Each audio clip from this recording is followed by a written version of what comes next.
I still remember that night as if it happened yesterday. The dining room was warm with the smell of roasted chicken and mashed potatoes. My parents loved making big meals when relatives came over, and that evening the table was crowded with cousins, uncles, and aunts. Laughter filled the air, silverware clinked against plates, and for a moment, it felt like a normal family gathering. But then the conversation turned. And with it, my entire life seemed to freeze. It started when one of my aunts praised Sophia, my older sister. She had just gotten another promotion at her job, and everyone was showering her with compliments. My mother's face glowed with pride as she added, "Sophia has always been so responsible, so talented. We never had to worry about her future." I sat quietly, pushing peas around my plate. Compliments for Sophia were nothing new. In fact, they were routine. I was used to sitting in her shadow, nodding along while others clapped for her achievements. But that night, it went further. My father, with his deep voice that always silenced the room, leaned back in his chair and said almost casually, "You know, Elena, you are not half the woman your sister is." The words sliced through the noise like a knife. For a moment, I thought I had misheard. I looked up, my fork still frozen in my hand. The entire table went silent. Some cousins looked down at their food. Others exchanged awkward glances. Sophia pressed her lips together, clearly uncomfortable, but she said nothing. Then my mother laughed lightly, as if to soften the blow. "Well, it's true," she added. "Sophia has always been the strong one. Elena, you should try to be more like her. More like her." Those 3 words landed heavier than the first insult. I felt heat rising in my face. But it wasn't just embarrassment. It was shame, humiliation, betrayal.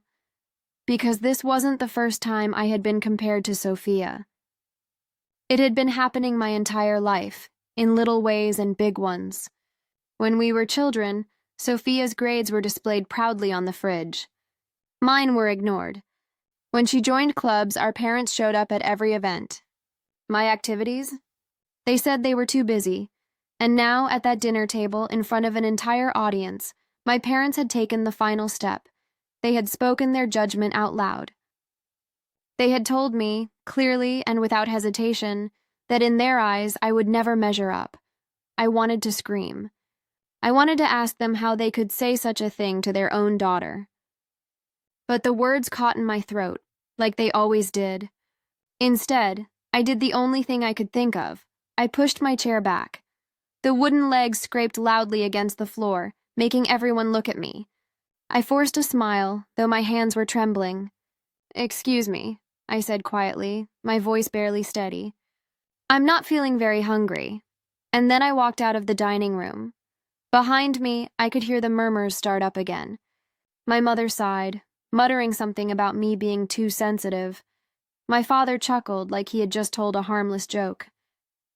Sophia called my name softly, but I didn't stop. I climbed the stairs and shut myself in my room, my heart pounding so loudly I thought it would break out of my chest. I stood in front of the mirror. My reflection stared back at me, eyes red with unshed tears, cheeks flushed with anger. For a long moment I didn't move. I just stared, and then the thoughts began to spill in. Maybe they're right. Maybe I'll never be like Sophia. Maybe I really am less. But deep down, another voice whispered. It was quiet, but it was there, or maybe they don't know who I really am yet. I sat down on my bed and tried to steady my breathing. I thought back to every single moment when I had been overlooked. Every time Sophia's name had been praised while mine was forgotten. Every time I had done something small, something that mattered to me, only to watch it brushed aside. The hurt was real. The pain was sharp, but under all of it, something else began to form, a determination. That night, their words cut me open. But what they didn't know was that they also planted a seed of quiet revenge, not the kind that destroys, but the kind that transforms. I decided then that I would not fight them with shouting or tears. I would not beg them to see me because begging never works. Instead, I would show them. One day I would build something so strong, so undeniable, that they would be forced to look at me, not as Sophia's lesser sister, not as the invisible daughter, but as someone who stood tall on her own. I didn't know yet what form that would take. A career, a project, a dream. But I knew one thing for certain. The girl they had dismissed at the dinner table would not remain small forever. That was the night the comparisons stopped being chains. That was the night they became fuel. I wiped my tears, looked at myself in the mirror again, and whispered, I am not half of anyone. I am whole. And though no one else heard it, I knew it was the beginning of something bigger than all of us. The night after that dinner, I barely slept. Every time I closed my eyes, I heard my father's voice again, calm and sharp. You are not half the woman your sister is. It played like a broken record, repeating over and over until I wanted to cover my ears just to make it stop. But no matter how much it hurt, something inside me had changed. The next morning, when I went downstairs, the house was quiet. Sophia had already left for work, and my parents were sitting at the table drinking coffee. My mother gave me a quick glance but said nothing. My father hid behind the newspaper. Not one word about what had happened the night before. It was as if those words meant nothing to them. But to me, they meant everything. That silence, that coldness told me the truth. My parents would never apologize. They would never see how much their words had hurt me. And if I waited for them to change, I would be waiting forever. So I decided not to wait anymore. At first, I wasn't sure what to do. I didn't have a clear plan. All I knew was that I needed to take control of my life, step by step, even if no one noticed at first. I didn't want to compete with Sophia. I didn't want to win their approval anymore. What I wanted was to build something for myself, something that couldn't be taken away. It began quietly. I started with my studies. I had always done okay in school, but I never pushed myself because deep down I thought it wouldn't matter. No one would notice anyway. But now, every assignment became a chance to prove something to myself. I stayed up late, reading extra materials, solving problems twice, asking teachers questions I had once been too shy to ask. Slowly, my grades started to rise. Nobody in the house mentioned it. My report card sat untouched on the counter, where my parents didn't bother to look. But I didn't care, because I was looking, and I saw myself changing. Outside of school, I started exploring my interests. I had always loved writing, but kept it secret because I thought it wasn't as serious as Sophia's career in finance. But one day, instead of hiding my notebook, I opened my laptop and typed out a short story. Then another. And another. It wasn't easy. Some nights I stared at the screen for hours, doubting myself, but I pushed through. I joined an online writing community under a fake name. There, strangers, people who didn't know me or Sophia, read my work and left comments. Some of them even said they felt moved, that my words touched them. Those small comments meant more to me than any praise I had ever begged for at home. It wasn't about being better than my sister. It wasn't about making my parents proud. It was about discovering something I loved, something that belonged only to me. But even as I built this quiet resolve, life in the house didn't change. At dinner, my parents still asked Sophia about her job, her promotions, her plans. They still introduced her to relatives as our pride and joy. And I was still the afterthought. Sometimes my father would glance at me and say things like, "When are you going to figure out your future, Elena?" Or "Sophia can't carry the family forever." Each comment stung, but I no longer let it break me the way it once did. Instead, I stored those words away. They became fuel. On weekends, when Sophia went out with her friends and my parents sat watching TV, I was in my room, planning, reading books on subjects I didn't study in school, watching lectures online, practicing my writing, learning little by little how to stand on my own feet. No one noticed, and that was the point. My resolve grew stronger in silence. I began saving money too. I took small tutoring jobs, helped neighbors with assignments, anything that earned me a few dollars. My parents dismissed it as pocket change, but I treated every dollar as a step toward freedom. I tucked the bills away in an old box under my bed, counting them at night when everyone else was asleep. There were moments of doubt, of course. Sometimes late at night I would wonder, what if I fail? What if they're right about me? The fear of disappointing myself weighed heavier than the fear of disappointing them. But every time those thoughts came, I reminded myself of the dinner table. I reminded myself of the way my father's words had made me feel small, the way my mother's laughter had cut me deeper than any insult. That memory was painful, but it was also powerful. It became my anchor. The funny thing about pain is that it can either break you or shape you. And slowly I realized mine was shaping me. Weeks turned into months. My grades improved. My writing improved. My savings grew. None of it was visible to my family, but inside me, a fire burned brighter each day. One evening, Sophia came home late from work. She looked tired, her usual confidence shaken. She sat at the kitchen table, rubbing her temples, and muttered something about how stressful her job was. My parents rushed to comfort her, making her tea, telling her how strong she was. I stood in the doorway, watching. For the first time, I didn't feel jealous. Instead, I felt a strange calm. Because I knew something my parents didn't.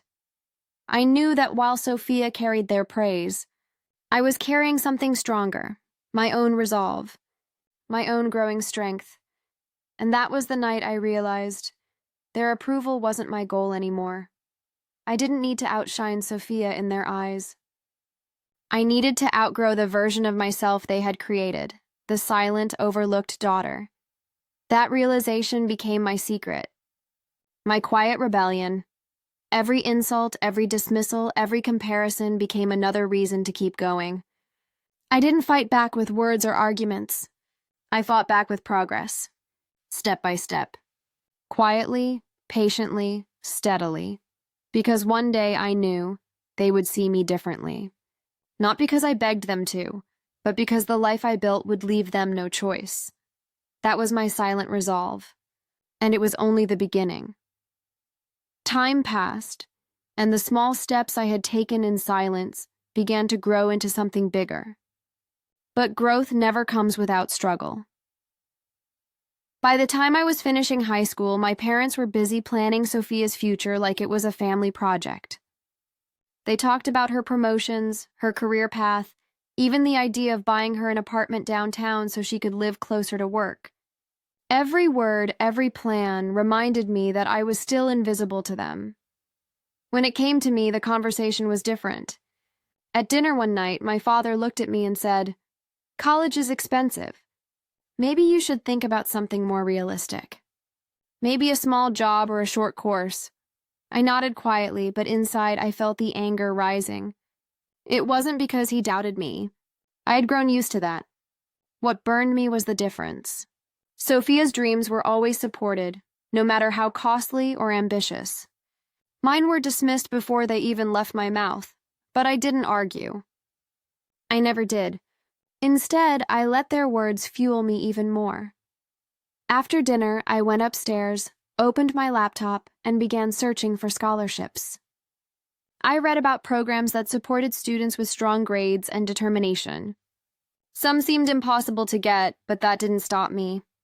I spent nights writing applications, rewriting essays, and filling forms until my eyes hurt. Nobody in the house noticed that I was staying up late, not because I was on my phone like they assumed, but because I was building a future they didn't believe I could have. Still, it wasn't easy.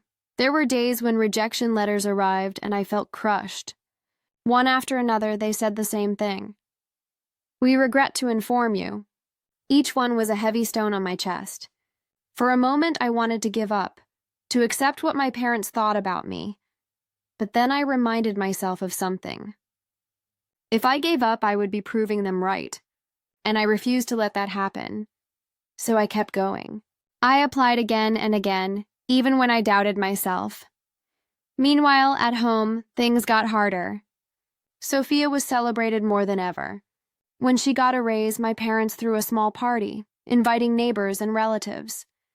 They praised her for being so responsible and such a blessing. I stood in the corner, clapping, smiling, even though inside, I felt like I was disappearing.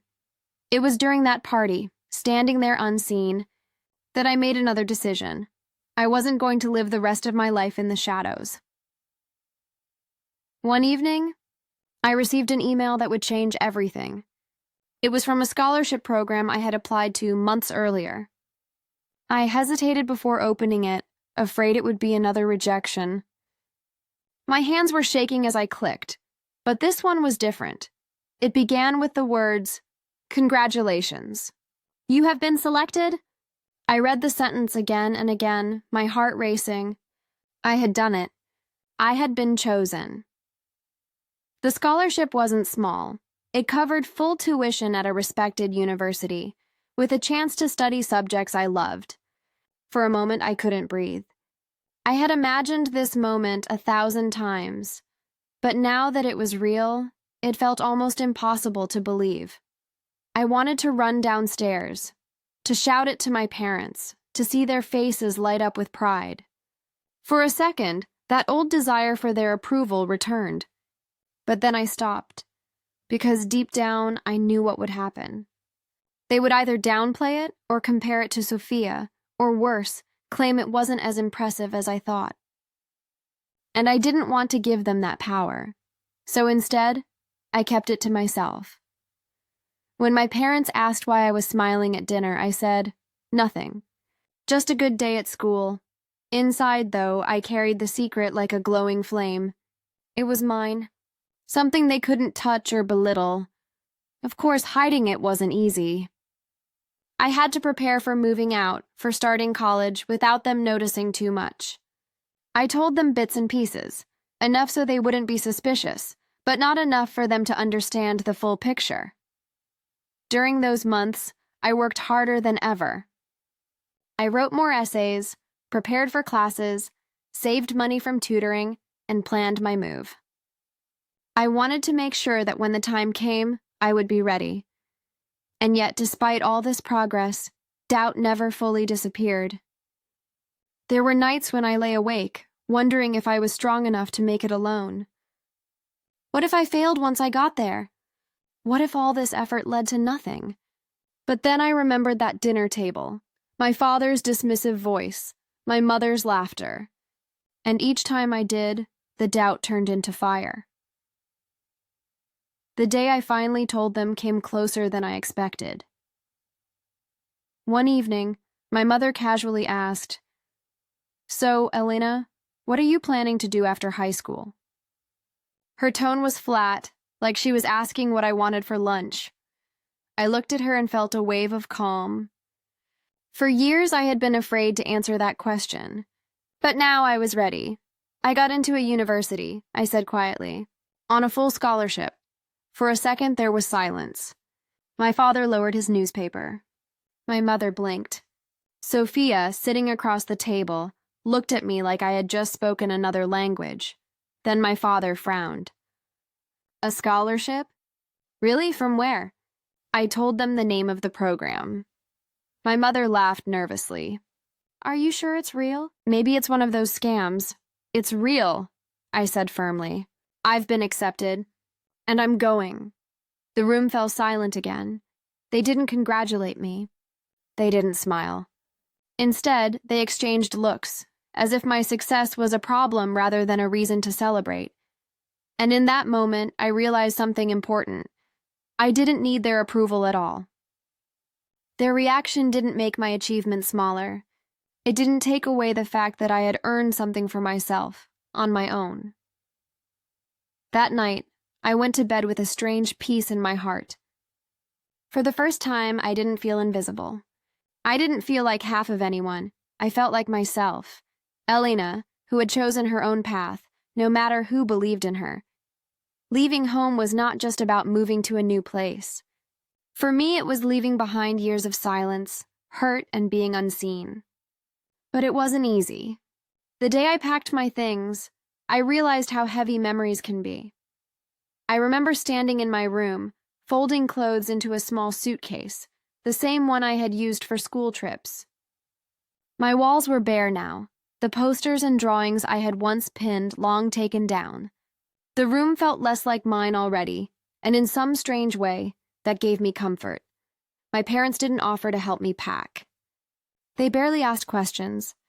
It was as if they thought I was going through a phase that would end soon, and I would return to the role they had given me, the quiet, invisible daughter, but I knew better. When the morning came, I rolled my suitcase to the door. My mother was in the kitchen washing dishes. She looked up briefly and said, "Don't forget to call sometimes." Her tone was casual, like I was going to the store instead of starting a new life. My father barely looked up from his newspaper. "Be sensible," was all he said. Sophia, of course, was glowing in her work uniform, ready to head out. She smirked slightly, not saying anything. Maybe she thought I'd be back soon, tail between my legs. I walked out of that house without tears. For years, I had dreamed of what it would feel like. Strangely, it wasn't dramatic. It was calm, like closing the door on a room that no longer belonged to me. The university was a few hours away, and as the bus moved down the highway, I pressed my forehead against the window. Snow had started to fall, and the world outside looked fresh, untouched. I thought about the girl I had been in that house, quiet, overlooked, hungry for recognition, and realized I was leaving her behind. Campus life was overwhelming at first. The buildings were tall and bright. Students hurried from one place to another. Laughter filled the air, and no one looked at me the way my family did. Nobody saw me as less. I was just another student trying to find her way. That in itself was freedom. But freedom comes with fear. I had no parents wiring me money, no siblings to lean on. Everything I had was what I earned. My scholarship covered tuition, but living expenses were my problem. The first weeks I stretched every dollar. I skipped meals, walked long distances to avoid bus fares, and worked odd tutoring jobs late at night. Sometimes I would sit in my dorm room with a single cup of instant noodles and wonder if I had made a mistake. Still, no matter how tired or hungry I felt, I reminded myself, I chose this. And choosing my own path was worth every struggle. There were moments of light, too.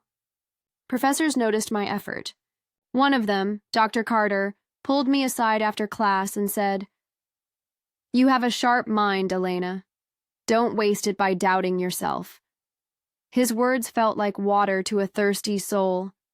For the first time in years, an adult believed in me. Not because I was their favorite, not because of family pride, but because of what I had done myself. Slowly, my circle grew. Friends appeared, students who saw me for my ideas, my hard work, my laughter. I was no longer the silent girl in the corner. I was someone who belonged, yet the shadow of my family was never far. Calls from home were rare, and when they came, they were short. My mother would ask if I was eating well, then quickly change the subject to Sophia's latest promotion. My father would remind me not to get ahead of myself. Their words no longer cut as deep, but they still stung. One night, after finishing a long paper, I sat on my bed and thought about them.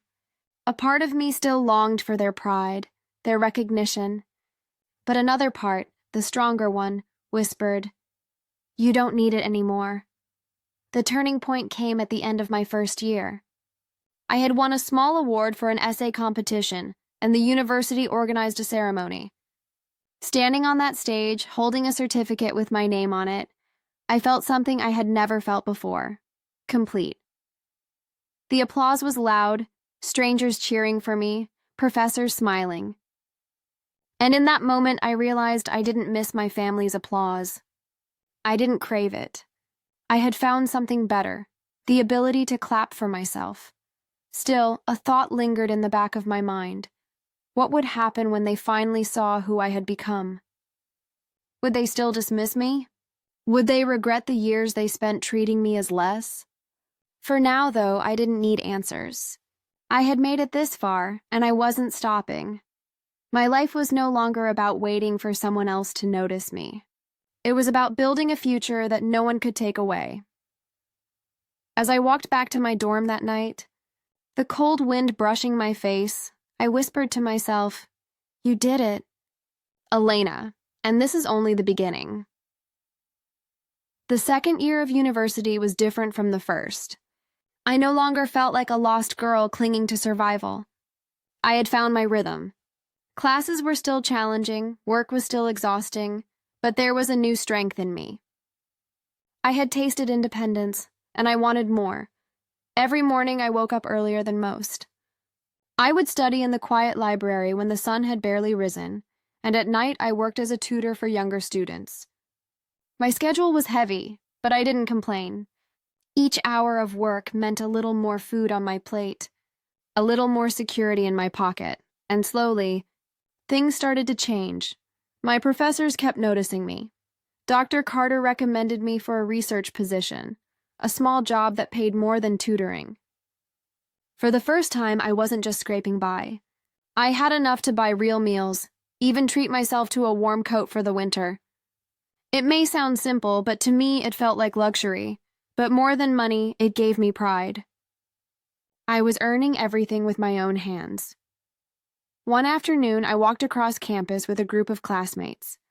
We were laughing about something silly, and for a moment, I caught my reflection in the glass of a building. I hardly recognized myself. My shoulders were no longer hunched. My eyes carried light.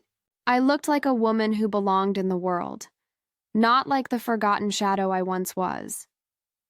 That same week, my essay on women in literature was published in the university's journal. When I saw my name printed on those pages, I held the copy close to my chest and cried quietly in my room. Not out of sadness, but out of relief. All the nights of doubt, the skipped meals, the whispered self-encouragements, it had led me here. Of course, news of my achievements didn't reach home.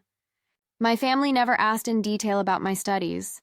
Whenever I called, the conversations were short and cold. "How are you?" My mother would ask. "I'm fine." "I won an award for my writing," I would say, voice hopeful. "That's nice." "Did you hear Sophia was chosen as team leader this week?" She would reply quickly, her tone brighter, and just like that, my words would shrink back into silence. For a while, it hurt. I wanted them to be proud. But the more time passed, the less their opinion defined me. I realized something important. My value wasn't waiting for them to see it. It already existed. By the end of the year, I was standing taller. I had friends who celebrated me, professors who respected me, and my own determination that burned brighter than ever. One night, during a gathering at the student center, I was asked to speak about my journey as part of a mentorship program for new students. I stood in front of a small crowd, nervous at first, but when I began to speak, the words flowed naturally. "I came here with nothing but a scholarship and hope," I told them. I was afraid. I thought maybe I wasn't enough. But I learned something. Strength is built in small steps. Every late night, every little victory, every time you refuse to give up, you grow. The room applauded. Some students had tears in their eyes. In that moment, I realized my story mattered, not because it was dramatic, but because it was real. That night, lying in bed, I thought about Sophia. For years, she had been the center of my family's pride. But here, in this new world, her shadow didn't exist. I was no longer compared, no longer overlooked. I was building a name for myself. Opportunities kept coming. My writing gained attention, and a professor recommended me for an internship at a small magazine. It didn't pay much, but it gave me experience. I worked hard, writing articles late into the night, pouring my voice into every line. And then, one day, one of my pieces went viral online. Suddenly, strangers were sharing my words, leaving comments about how much it touched them. My email inbox filled with invitations to write more. For the first time, I wasn't just surviving, I was thriving. The more success I tasted, the less weight my family's coldness carried. Of course, I still wished for their recognition sometimes, but it no longer chained me. Their silence could not erase the applause of strangers, the pride of professors, or the strength I had found within myself. Sometimes I imagined what they would say if they saw me now. Would my father still tell me to be sensible? Would my mother still rush to talk about Sophia instead? Would Sophia still smirk and believe I would come crawling back? I didn't know, and maybe for the first time I didn't care. Because the truth was simple. I had built something of my own. Something they couldn't touch, couldn't ignore forever. One evening, as I walked home under the golden glow of streetlights, my phone buzzed. It was a message from an editor offering me a part-time contract. I stopped in the middle of the sidewalk, my hands trembling. I whispered aloud to myself, "It's happening. Elena, your life is changing," and it was. From that day on, I promised myself, no matter what my family thought, no matter how many years of silence lay behind me, I would keep moving forward. I wasn't just surviving anymore. I was stepping into a life I had dreamed of for so long, and deep inside, a quiet voice whispered, "This is only the beginning of your revenge, not through anger or cruelty, but through success. One day they will see, one day they will know what they lost when they dismissed you." That thought didn't fill me with bitterness. It filled me with fire. Years passed. The girl who once sat quietly at her family's dinner table, ignored and dismissed, was no longer the same. Elena had transformed. Her writing had spread far and wide. She was working with magazines, earning good money, and her name was starting to be recognized. She had traveled for conferences, spoken in front of large audiences, and even been offered a chance to publish her first book. But while Elena's world was rising, her family's world was crumbling. Her father's business, once the pride of the family, had been suffering for years. Poor decisions, risky loans, and an economic downturn left him in deep debt. Sophia, the golden daughter, had lost her job after her company shut down. The house that once felt untouchable now carried the heavy silence of worry. Bills piled up, arguments broke out, and the family that had once looked down on Elena was fighting to stay afloat. Elena didn't hear about this directly from them. They hadn't bothered to update her on anything for years. She found out by accident, through a mutual friend from town who casually mentioned, "I heard your dad's business went under. They say things are tough at home." Elena froze. Part of her wanted to rush home, to ask if it was true, to offer help. But another part of her remembered the countless times she had been pushed aside, the endless comparisons, the cold voices that never cheered for her victories. Still, she couldn't ignore it. 1 week later, her phone rang. It was her mother. For a moment, Elena just stared at the screen. Her mother rarely called unless it was about Sophia. With shaking hands, she answered. "Elena." Her mother's voice sounded thinner, weaker. "How are you?" "I'm fine," Elena replied cautiously. There was a pause, then a sigh. "Things are difficult here. Your father's business is struggling. Sophia hasn't found steady work. We could use some help." The words hung in the air like heavy stones. Elena gripped the phone tighter. All her life she had begged for their love, their pride, their recognition. They gave her none. But now, when they were drowning, suddenly she mattered. For a moment, anger rose in her chest. She wanted to shout, "Oh, so now you remember? Now you need the daughter you never believed in?" But she stayed calm. "What kind of help?" she asked simply. "Well," her mother hesitated, "maybe you could lend us some money." "Just until things get better." Elena's heart ached. She had worked for every single dollar she owned. She had eaten plain bread for days just to save enough for her textbooks. And now the same family who had laughed at her dreams wanted her support. That night, Elena lay awake thinking. She thought of Sophia's smug smile, her father's dismissive words, her mother's endless comparisons. She also thought of how much she had grown, how far she had come. The next morning, she replied with a short message. "I'll come home this weekend. We'll talk." When she arrived at the house, it felt smaller than she remembered. The once bright walls looked faded, the garden unkempt. Inside, her parents sat quietly, looking older, heavier with worry. Sophia was there too, her pride dimmed but not gone. "Elena," her father said, almost awkwardly, as if speaking her name after so long was strange. She nodded. "Dad," the room was filled with tension. For the first time in her life, Elena felt something shift. She wasn't the quiet, unwanted daughter anymore. She wasn't the girl begging for scraps of approval. She was the one they needed. Her father finally spoke. "We know you've done well for yourself. We're proud of you." The words almost made her laugh. Proud, after all these years. But she didn't show it. She stayed calm. "I've worked very hard," Elena said firmly. "I built everything on my own. No one gave it to me." Her father lowered his eyes. Sophia crossed her arms, clearly struggling with the idea that Elena was the successful one now. Elena looked around the table at the people who had once made her feel invisible. Now their eyes were on her. Now she was the one holding the power. For a long moment, she said nothing. She wanted them to feel the silence she had lived with for years. Then she finally spoke. "I will help you," she said slowly, "but not because you were there for me. Not because you supported me. I'll help because I know what it feels like to be abandoned. I won't do that to anyone, even if you did it to me." Her mother's eyes filled with tears. Her father nodded silently. Sophia looked away, ashamed. As Elena left the house that evening, she felt a strange mix of emotions. Part of her was sad for them.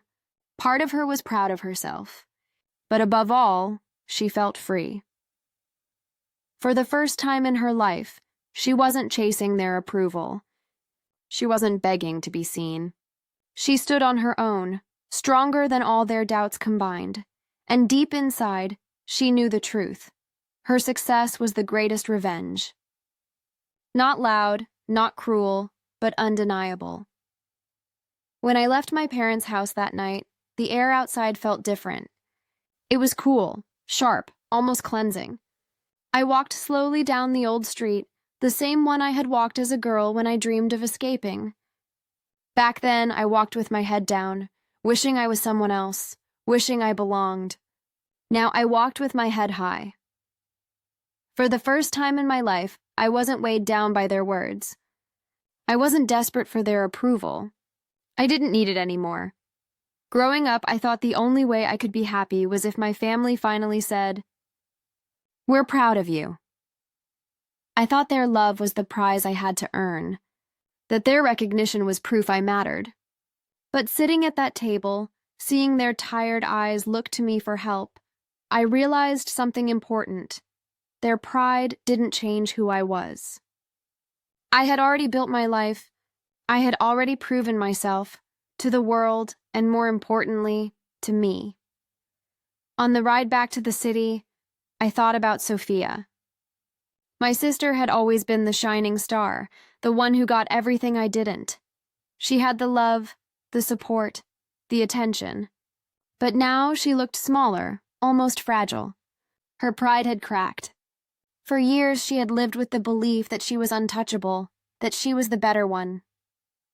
But life has a way of humbling everyone. For a moment, I almost pitied her. Almost. But then I remembered her laughter when my parents mocked me, the way she rolled her eyes at my dreams, the smugness in her voice whenever she reminded me that she was the chosen one. No, I didn't pity her. I simply saw her for what she was, human. No more, no less. As for my parents, I realized they had built their own prison. They wanted perfect children, children they could parade in front of the world. In chasing that dream, they failed to see the daughter right in front of them who needed love, not comparison. They lost years with me that they could never get back. That was their punishment, not my revenge, but life's. I thought back to the little girl I used to be, the one who stayed up late writing under the blanket, afraid someone would take her notebook away. I wanted to tell her, you were right. You were always right to believe in yourself. One day, the world will see what your family didn't. And it had. The funny thing about revenge is that we often imagine it as loud, screaming, shouting, taking back power in dramatic ways. But mine wasn't loud at all. It was quiet. It was living well. It was standing strong in the face of people who once made me feel small and knowing they couldn't break me anymore. I realized then that success wasn't about proving them wrong. It wasn't about revenge at all. It was about proving myself right. When I returned to my apartment, I stood by the window and looked out at the city lights. Each one seemed like a reminder of how far I had come. From the girl no one believed in to the woman who made her own place in the world. I had walked a long, painful road, but it was mine. And the best part? I wasn't done. My career was still growing. My voice was still being heard. I didn't know what the future held, but for the first time, I wasn't afraid of it. I wasn't chasing love that might never come. I wasn't seeking validation from people who couldn't give it. I was enough. As I closed my eyes that night, I felt a peace I had never known. I had survived their neglect, their comparisons, their betrayal, and I had come out stronger. The unwanted daughter was unwanted no more, because I no longer needed their wanting. The weeks after that dinner felt different. I carried myself differently. It was as though I had laid down a heavy weight I didn't even realize I had been dragging all my life. For years I had been running after the love and approval of people who never saw me, never wanted to see me. And finally, I had stopped running. I didn't cut my family off completely. I didn't need to. Life itself had already drawn the line between us. I answered their calls when I chose to.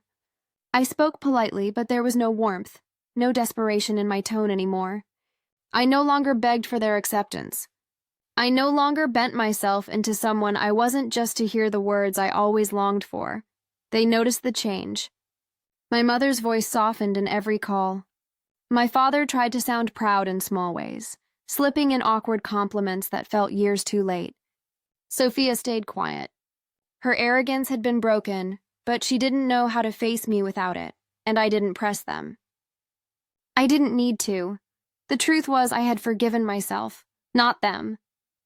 I forgave myself for all the years I thought I wasn't enough, for believing their voices over my own, for wasting time thinking I had to prove my worth to anyone. The more I let go, the more peace I found. Work became even more fulfilling. My name appeared in articles and conferences, not because I wanted to show my family, but because I deserved to shine on my own. My students admired me, my colleagues respected me, and strangers sent me messages saying how much my work inspired them. That was the kind of recognition that mattered. One evening, I was invited to give a keynote speech at a large event. As I stood backstage waiting to walk out, I remembered the girl I once was, the girl who was told she didn't deserve to dream, who was always compared, always second best. I smiled because she was here with me. She had survived. She had carried me through. When I walked on stage, the applause was deafening. But what mattered most wasn't the clapping or the cameras. It was the calm inside me. For the first time, I felt like I truly belonged. Not to anyone else, not to a family that had belittled me, but to myself. Later, as I looked out at the audience from the podium, I thought of my family. They had missed this. They had missed all of it, the growth, the victories, the small joys, the battles fought and won. They had chosen not to see me until they needed me. And when they finally realized who I was, it was too late. That was their punishment, not mine. Some people think revenge is about making the other side suffer, about turning the tables so they feel the pain they once gave you. But my revenge was different. It was quiet, almost invisible. It was living so well, so truthfully, that their opinions no longer mattered. It was becoming untouchable, not because I wanted to rise above them, but because I didn't need them anymore. On my way home that night, I thought of the last dinner I'd had with them. I could still see their faces, the panic in their eyes when they realized I had the power they once denied me. And I realized something. That dinner had been my closure. I didn't need another fight, another confrontation. I had walked away with my dignity, my head high, and my heart whole. The story of my life wasn't about being unwanted. It wasn't about revenge against those who hurt me. It was about resilience, about building something out of nothing, about turning pain into power. I had spent years being compared to someone else. Now I compared myself only to who I had been yesterday, and every day I was stronger. In the end, I didn't need to shout, I didn't need to prove. My life itself had spoken louder than anything I could ever say, and that was enough.